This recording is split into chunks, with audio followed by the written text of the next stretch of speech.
So, Patti, I've been looking forward to this conversation with Thomas Moore for a while because, as you know, I love talking about this kind of dilemma of Right. ISV, ISO. How do we bring these worlds together? How do we get agents to sell ISV? So, we started off with that interview with Thomas Moore. We talk about these challenges and how to really conquer these challenges over the next year. We also I just kind of continued the conversation on with my monologue and then talking with you about why agents don't sell for ISVs and how they need to reposition these opportunities in their mind in order to take advantage of the huge benefits. And the economics of it all. Yes. I mean, I think that's the thing that people really do lose sight of, which Yeah, I think absolutely. you impressed upon in your dialogue. And then I talk about the economy, some really promising economic figures from the year-end holiday shopping season.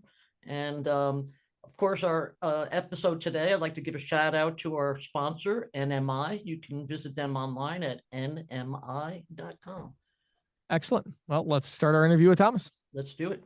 Hey, everybody. Patti and I are here today with Thomas Moore, who is the VP of Business Development at payarc. How are you doing today, Thomas? Doing awesome, guys. Thank you so much for having me, Patti and James. Oh, thanks for being here. Yeah. Great. So I love this topic today. We're talking about partnering with technology companies, which I think is on everybody's mind as they get into 2023 and kind of making these plans for the year. Technology is at the core of this. And we're going to talk about kind of partnering with technology companies, both directly as an ISO and then also kind of leveraging the agent distribution. So I'm super excited to talk about this one with you today, Thomas. But before we dive into all that, give us your story. How long have you been in the payments industry? How did you get into this crazy business? And then what's kind of been your journey to the role that you're in now?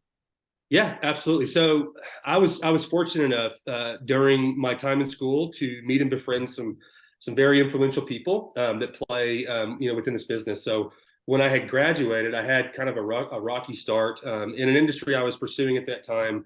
And then I phoned a friend, a really good friend in the space. He brought me into Chase JP Morgan actually to kind of cut my teeth as a digital channel SDR role.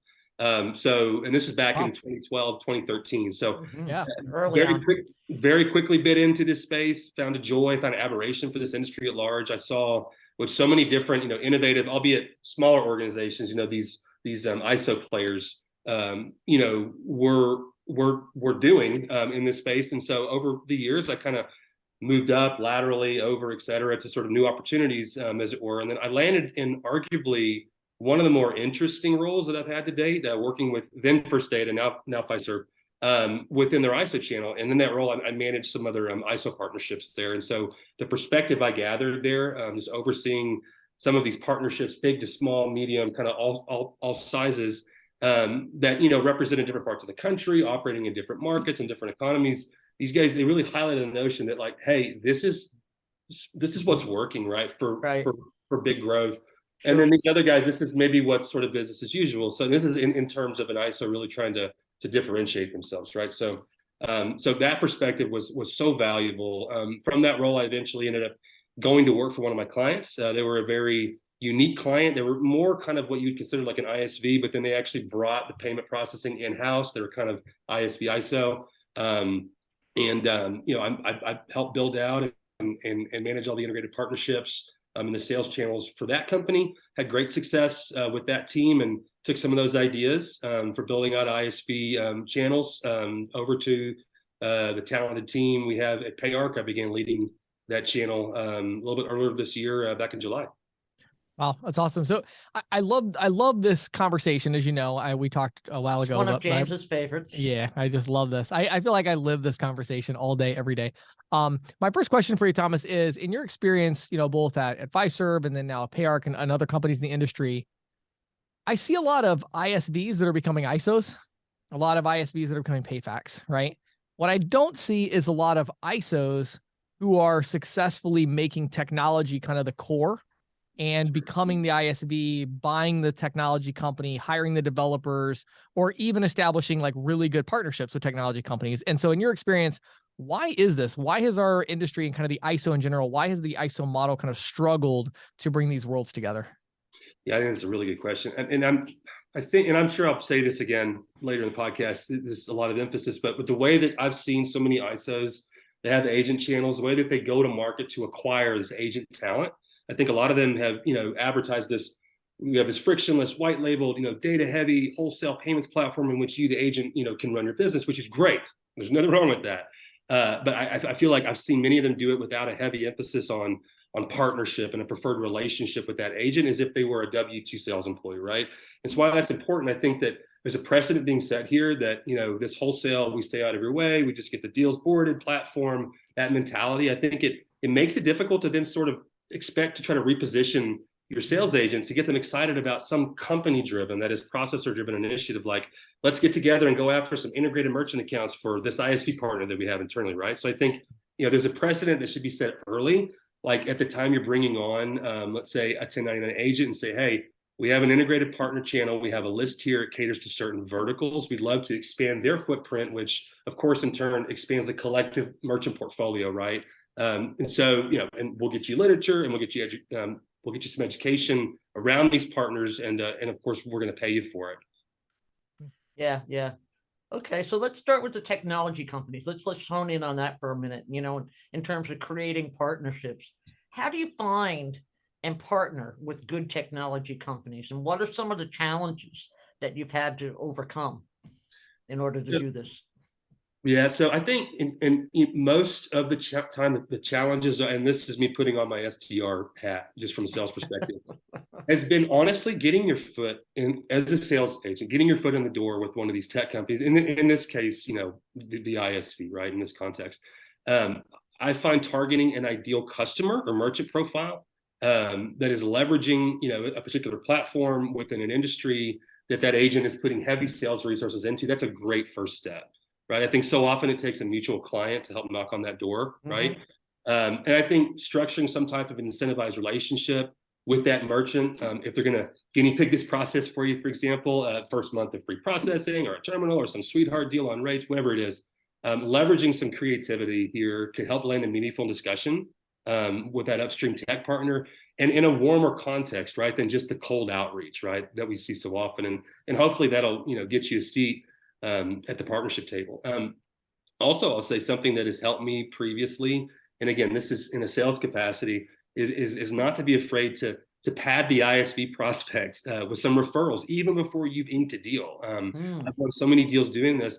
If you have a network of relevant folks that you could at least send over to the prospect for a demo at the very least, that's so helpful in building sort of this relationship, building this rapport, keeping your name relevant, even before signing them as an ISV client. I mean, if you really want the partnership, this shows you're invested and you're eager and you're willing to make this a two-way street. And I think it's a great indicator of this type of partnership that your team can offer. Yeah, it's a great message, actually, because it shows that you're really committed to it, right? Absolutely. Yeah, that was okay. Let me see if I can unpack some of that, because you just said a lot of stuff that's really good, actually. So I want to actually go back for 1 minute to this first question we kind of asked. So what I heard you say there is that one of the big challenges that the ISOs have is that we have kind of created this model of minimal control over the sales channel. Yes. 1099 contractor, come on board, turnkey solution. We don't bother you. You don't bother us is kind of been the mantra. And now we're at this turning point where the ISOs actually need to execute a strategy, and they need the agents to execute it. So the agents need to be trained. They need to be supported. They need to have marketing materials. They need to understand what they're talking about. And there's really no infrastructure to facilitate that, because there's no infrastructure to facilitate that. It's the idea, we're going to leave you alone, you leave us alone. So I think what I hear you saying is the ISOs that are going to be successful moving forward are going to begin to shift that paradigm in 2023 and beyond to say, well, hold on a minute. No, partnering with us as a 1099 means more than just we give you slick technology and leave you alone. It means we resource you with what you need. Is that kind of what you were saying? Is there anything you kind of add to that? That was very, very well put. And I think we have to be careful too, because, these guys come on, the nature of 1099 is you don't necessarily have directional control over their sales activities, obviously. Right. Like legally you don't. Well, right, of course. And then it's, that's just not how we do it. And that's not what they're looking for. Yeah. That's not what they're looking for. So to bring them on to be able, and kind of think of like a knowledge hub, think of, just a resource sort of dictionary, and to say we're going to spend the money and the resources as the payment processor to showcase, all of the different bells and whistles that our integrated partners can offer, and really talk about the benefits and the advantages of moving into more of an integrated, much more sticky space outside of just the widget sales, which a lot of guys are fantastic at. But we're going to give you all the tools that if you want to pivot into a more vertically focused approach in sales, we've got all these partnerships that can help you sort of augment the way you're Right. doing. Love it. So then the next thing we talked about, and you know, Patti and you were talking about there, was one of the best ways to find those ISVs. It sounded like you were saying for maybe the agent of the ISO is, okay, let's go find a vertical that we want to go after, where maybe we have some connections, go to a software company and just go ahead and start working with them. You know, give them some, hey, here's some restaurants that would like a demo of your software. I'm sure we'll find a way to work together to get these deals done, but can we demo and see where we're at? Kind of showing like, wow, I've got all this extra distribution. I'd love to share that distribution with you. Is that kind of what you're describing there? Yes. Yeah. And it's, you know, just imagine at this point, again, I don't, there's some areas of this, of these spaces, certainly point of sale in a lot of the restaurant areas that are locked up. They're very saturated. Right. But then there's some of these other more like emerging verticals, and you think you're the first to it, but you're not. And so, you know, you're sitting there waiting in line with 30 other vendors to, you know, hey, can you take a look at the opportunity that I might be bringing to you so we can get into a sprint and maybe do a deal. Right. Of course, it's important for some of these guys to be diversified in their processing partners, but it's difficult to stand out. And so what I have found absolutely is, you know, you have a network, if you have a connection, I know that's not everybody, but it means a lot when you're sort of pushing and funneling some of these opportunities upstream to that desired prospect that you ultimately want to talk to. And it just keeps you front and center, and it definitely keeps you relevant. I'm so glad you brought it up. I actually don't think we've ever talked about it on the podcast, but ironically, that is how I actually got almost every deal that I did before with it, because what I would do it, you know, my skill, you know, sort of been, you know, 8, 9, 10 years ago, you know, I was really good at sales. So I would go just sell merchants, you know, knock on their door, call them. You know, I had telemarketers that would call. We do, you know, marketing or whatever, right? So if I wanted to go sell a software company that was targeting nail salons, well, I would just go out and find 7 or 8 nail salons and say, don't you wish you had online appointment scheduling? You know, like, don't you realize that you need that? Yes. Okay, great. Well, I have a company that I'm working on partnering with right now, and I'd like to. And so I would get them excited about it before I even talk to the tech company. And you're leveraging all these opportunities to help put you at the front of the line. Absolutely. And what I found was me as a salesperson trying to call an ISV and get through to somebody, nearly impossible. These 7 businesses, well, they just get right through.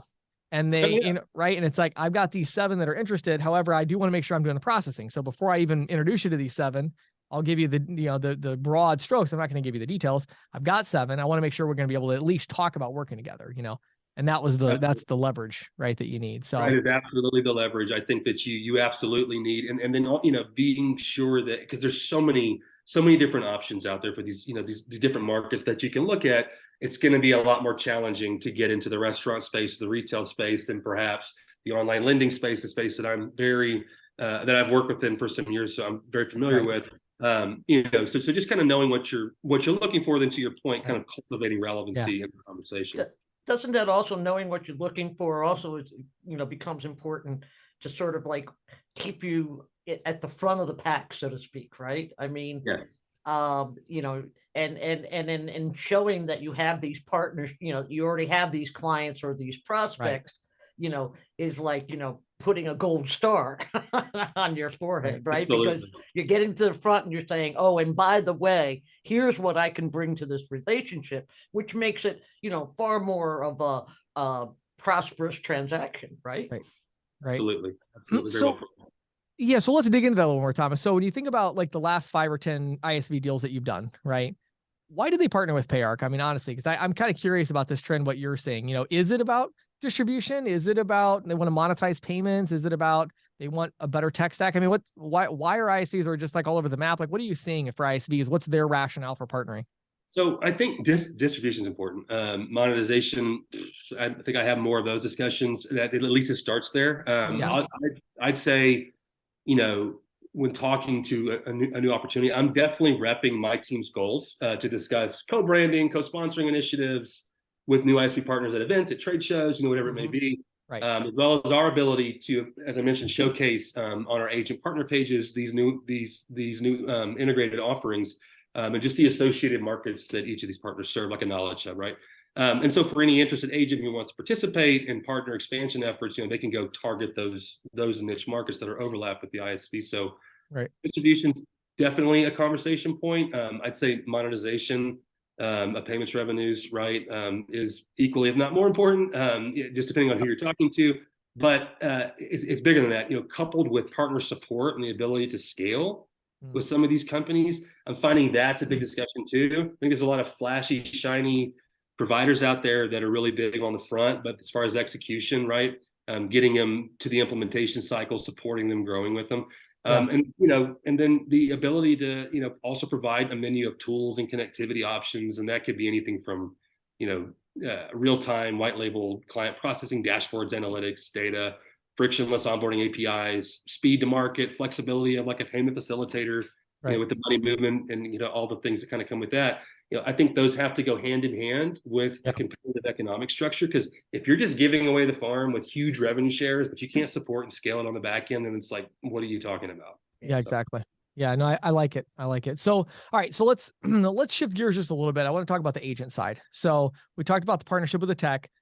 How do we get the agents engaged? And my question first is, what are the challenges that they face? We alluded to it a little bit with the ISO side, but when you look at the individual agent, they have been more transactional in the past. Not all of them, a lot of them have made this transition, but the ones who are still making that transition, why are they having such a challenge? Why is it so difficult a lot of times to get these 1099 agents to engage and start selling vertical specific tech? So I'll kind of give an example of kind of what I see just some of the software space doing, and then kind of segue into kind of what I think the payment space is doing. So I obviously with a lot of the innovation we're seeing in these frictionless or near frictionless core business management systems, SaaS platforms focused on business process optimization, they're blowing up across all these different industries. With the aim to kind of try to remove these stutter points across their systems, all designed for business productivity, for enhanced end consumer experience.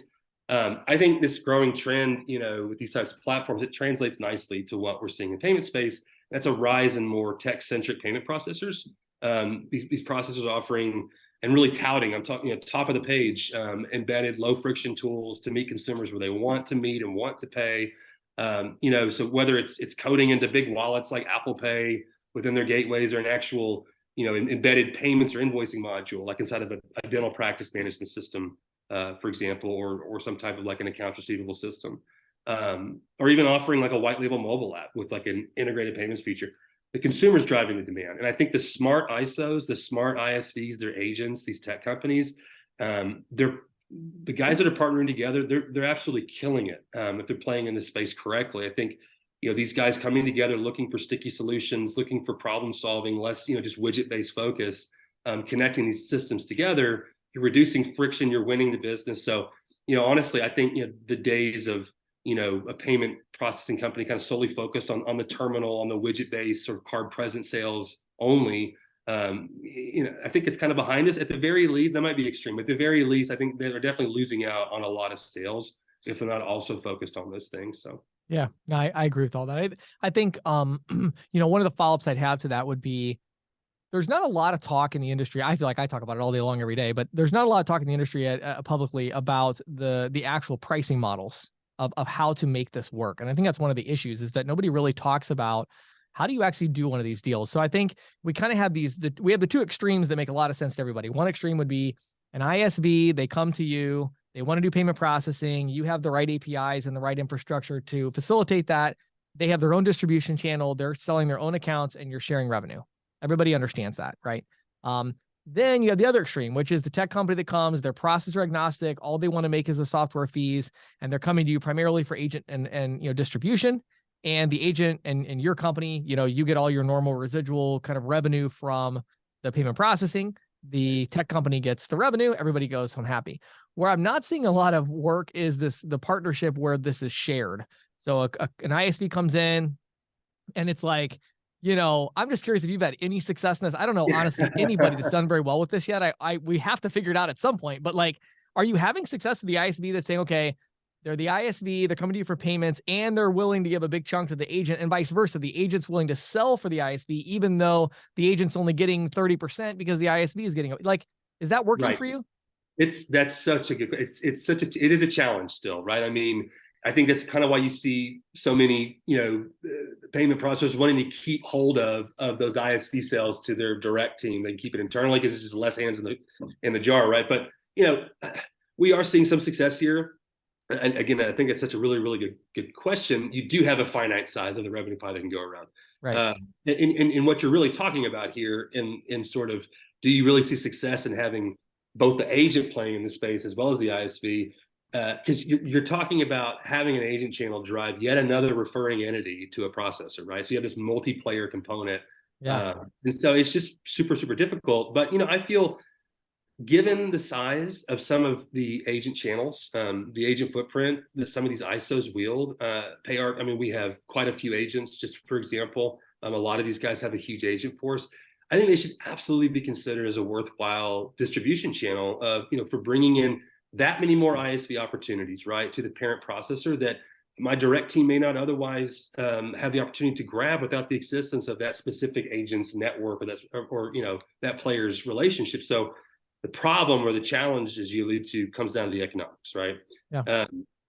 You want those boots on the ground. You've got that much bigger of a net to kind of cast, but how are you taking care of all those hands, right? I think one way I'd say to look at this, and it's not reinventing the wheel. It's something that has worked for us. Is kind of refining your go forward agent offering, right, within your Schedule A's, right? You have one Schedule A, and this is what I've done this before. One Schedule A for the direct to merchant deals, one Schedule A for the ISV relationships. I definitely think, even some of your more seasoned existing agents, right? These guys may be sending deals elsewhere. I think they would even also entertain the idea of a separate Schedule A, depending on how the ISO weights their incentives, right? You could have sort of this shared volume tiered approach where we're sharing more collectively of one and the other. Some players like to dabble in the higher risk space. Maybe you're kind of laxing some of your those types of parameters and bringing a little bit more high risk business. I've seen some success in that. On the direct merchant side, if that player is sending me some ISV deals, for example, and I mentioned kind of weighting volumes, but the point is there are definitely some creative levers I think processors can pull between direct to merchant agent perks and the ISV agent perks. That is that the ISVs the agents have brought over. Right. I think attract these 1099s to go out and seek some of these ISV deals, and then those guys, of course, they're getting paid through penetration of the ISV relationship. So you want them to produce merchant referrals. On the other side, I think is a neat perk, and this is when talking about the organic ISV deals. That is, my direct team has gone after, we've won some of these deals. Right. We're repping them, we're advertising them, et cetera. How would you flex agent distribution, right? So that's a challenge, right? How do you get them to care and to want to go after and be kind of vertical specific and maybe leverage some of your existing relationships to win some of those deals? So, and that's a little bit of a challenge too. So the nature, as I mentioned earlier, of the relationship kind of precludes the processor from directing their sales initiative. So what I found to kind of work is, again, developing tighter relationships and investing resources into your agents, highlighting opportunities to target specific verticals that overlap with your ISV partners, offering up new clients and merchant counts, to both entities. I think there are really creative ways to kind of get those guys engaged, but it definitely starts with like a relationship with your agent for sure. And create schedules. I think one really interesting thing about this to me is both the ISO and the ISVs in these situations, they tend to have this very like myopic view of their business, and they don't think broadly about what they could do together. So like, I'll give you a really good example of this. I had a conversation with a really big ISV a couple of months ago, and it was kind of like, oh, the agent channel, right? Nah, I don't know about that. Okay. I said, well, wait a second. So I said, what's your average cost of acquisition right now? Take your online, they're paid online advertising is generating a lead. You have the payroll for the salesperson, the commission for the salesperson. What is your cost of acquisition? And they said $6,000. Okay. Wow. I said $6,000. Think about that. $6,000. Now they sell larger merchants with what they do. That's a lot of money, right? But $6,000. I mean, this is what their investors are willing to pay. And I said, let me tell you something. Let me give you a secret. I said, do you realize that straight commission agents, if you gave them a 25% split and $5,000 up front, do you think they would sell your solution? Right? You just saved yourself $1,000 Right. So I think what's interesting is the flow of capital. And I think there's a shift where the technology companies and the investors and private equity firms that are behind them, they tend to favor more of an upfront cost approach because they have the capital. Whereas Right. the ISOs are so used to this, oh, we don't want to pay anything for an account. Oh my goodness, our cost of acquisition, if it's above $500, we did something wrong. Well, wait a minute. Yeah, but you're paying out this huge percentage of the long-term profit. So I think what's interesting is for the agent, the ISO, and the ISV, when they come together and think about what they each care about, there are these compromises that can be made. And I think actually we're going to see, I mean, I know because I'm going to make it happen in some extent, but in 2023, we're going to see a lot of these really unique programs where I think the ISOs, the ISVs, and the agents are going to start to understand, well, wait a minute, there's more than one way to skin this cat, right? Like we can all kind of get what we want. And then what happens for the agents that they don't a lot of times understand is the lifetime value of these accounts are so much higher than their little terminal account that actually 25% is actually worth 60% on their normal schedule because the account's going to stay so much longer. And it just so happens it's 3 times easier to sell because you're selling a targeted solution to maybe an underserved vertical. So I think there's a lot of variables, right, that still have to be discussed. Yeah, and it's a great point of just I mean, sit down, back in the napkin math, you got some creativity there that you can really kind of deploy there, and you're not missing out on a big opportunity with a huge, distribution channel that many of these ISOs already have. So Yeah. Well, let's talk about the individual rep for a minute. What advice would you have? What counsel would you have for them in terms of working with companies like yours to build, strong portfolios focused on tech? What are maybe some of the, traditional beliefs that need to be changed or new insights that you might be able to share with them? sure, I'd say, first of all, set the bar high. There's a lot of options at this point for all these, for processors that can host a pretty competitive experience for you. And that's for both direct business as well as ISV business. I'd say, make sure that, as an agent, let's talk from that perspective, make sure that agent communication, service, and support, I say that even ahead of economics, data availability, in the format of availability, make sure they have robust APIs, they've got dashboards, portals, all these things, right, need to exist. Make sure that your partner has a robust underwriting and risk platform, flexible with your desired targets of business. And that could be more traditionalistic full service models. That could be payment facilitator, right? You want to make sure that these offerings are clear. Obviously, you want to make sure that the tech offering is sound, of course. I think these should be top considerations for an ideal partner, kind of first and foremost. I'd also say, as I mentioned earlier, not only think about the sales process, so the front end, but think about the back end, what's happening after the sale. I think it's so important that, again, not to be distracted by some of these newer companies, and a lot of them have wonderful things to offer, but very flashy, very shiny, very sales focused, and they make the sale. Now it happens, right? It's like it's a clunky experience through the implementations process. So you want to make sure that process is sound and secure. You want to look for scalability, as I mentioned earlier, visibility. And again, most importantly, I really believe this. You want to have the support infrastructure and transparency in the data there as an agent. As far as incentives, make sure that they're flexible. You've got a good referral program in place for both the direct and the ISV pieces, and that you've got a dedicated channel there that's focused on growing that distribution through the agent side, providing a lot of education, providing knowledge hubs, providing literature on the integrated partners that they have. And then again, as I mentioned, decent economics, and try to figure out kind of the best model, as James mentioned, whether it's kind of an upfront kind of spiff structure or a shared structure. I think that some of these savvy groups can be very, very creative, and they can accommodate various models. And then, mostly I'd say kind of consider, and this is, I didn't coin this, has been said before, but this war against friction. This is really where I feel the industry is heading. Consider the best partner that can kind of help you navigate and support you through that space. Love it. Well, Thomas, Excellent advice. Thanks, Tom. Yeah, I was going to say, we could continue this conversation, I'm sure, for another couple of hours.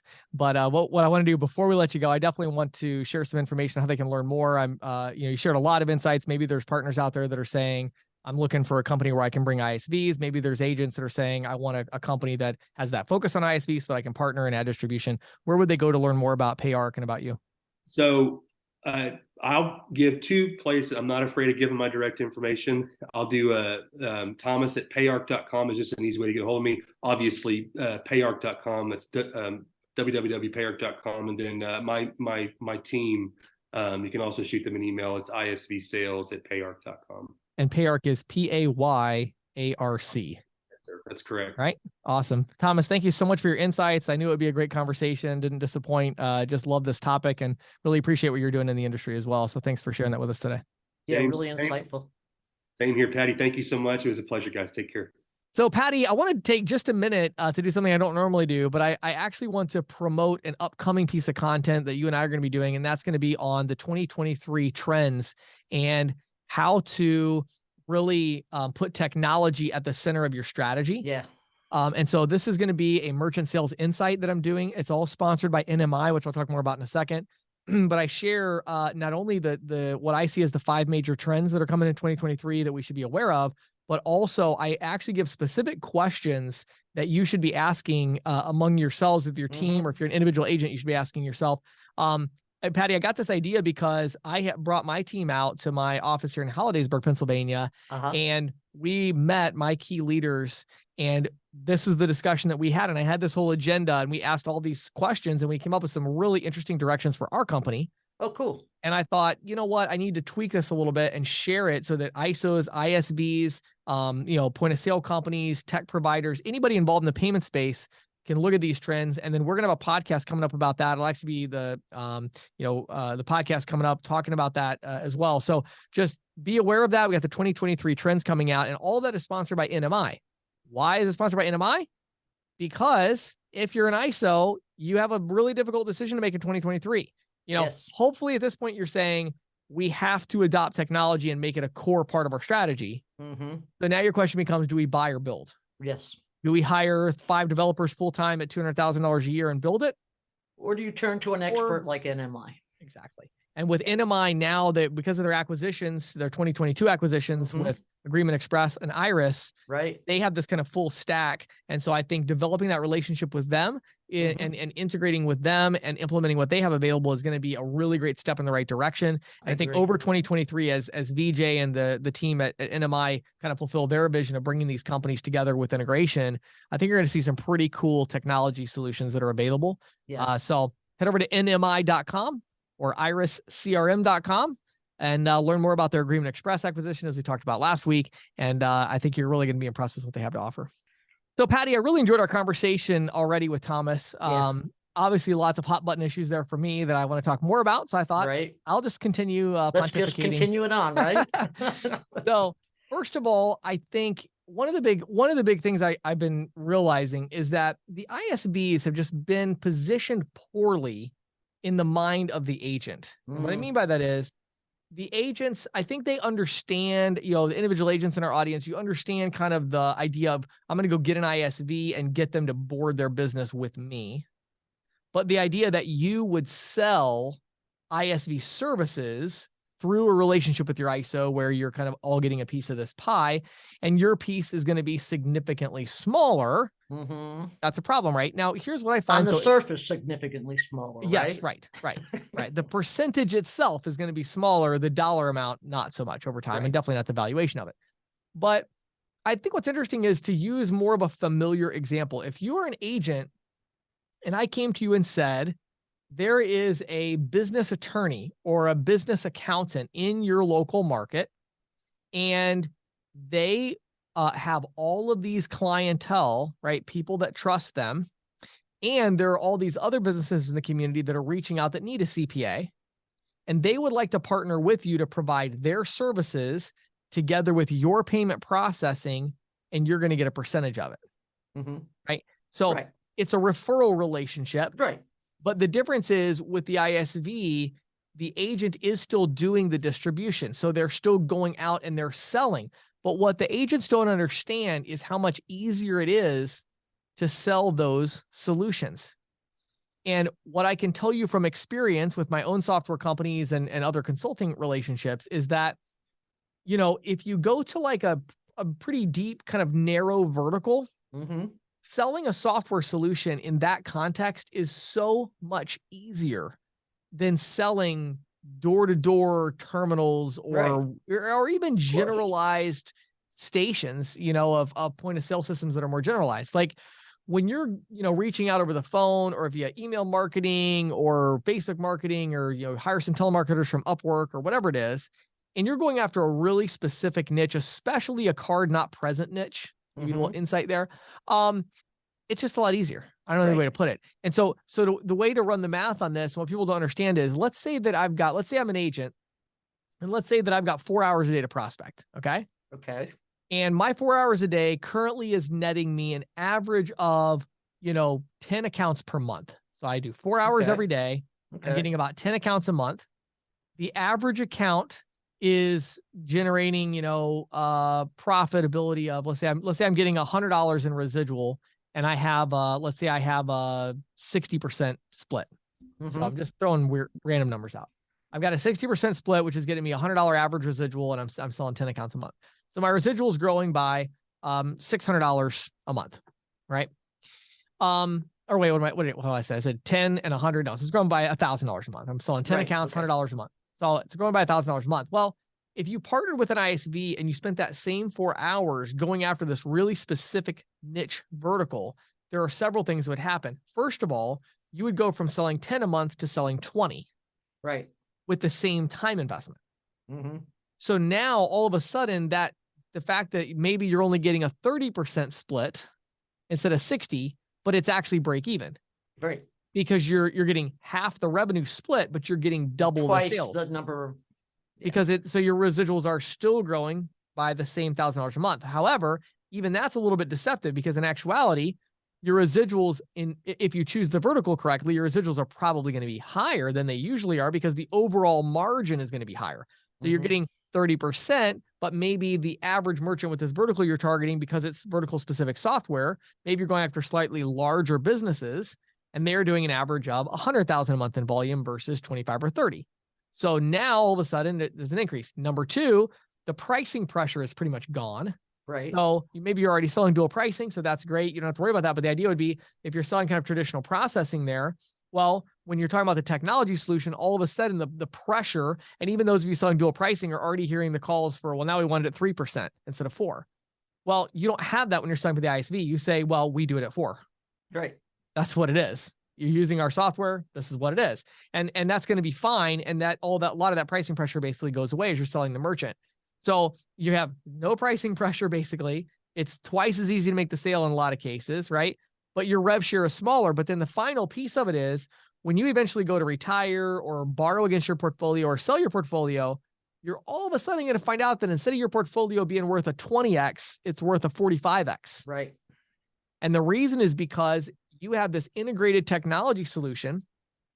And now the buyer knows these merchants are never going to cancel. Right. Because they're integrated into this software. And so that's a core integral part of running their business. So I just want to kind of throw that out there today for the agents specifically, to kind of start thinking, as you look at 2023, you need an open mind to look at opportunities relative to technology. Don't just look at it and say, well, my current residual split is 80%. Why would I ever accept 35% to sell for an ISV that's also partnered with my processor? Well, the reason is because it's a lot easier to sell. The residuals are going to be, the margin's going to be higher. The pricing pressure is going to be gone, and your portfolio is going to be worth a lot more in the long run. And you're going to get more clients. Exactly. Yeah. So that's my thought. And I just think we need a little bit more of an open mind there. I have a lot of other thoughts for ISVs and ISOs on this, but we'll talk about that in another episode. That'll be, as the year goes on, we will talk about that some more. Thanks, James. That was really great. Well, it's worth noting that merchants have been ringing up record sales. And if this trend continues, the residual checks you're going to get this month are going to look really nice. Yeah, indeed. So, it always is a great time of year, but I think this year is going to be especially good, just based on some of the data that I've seen.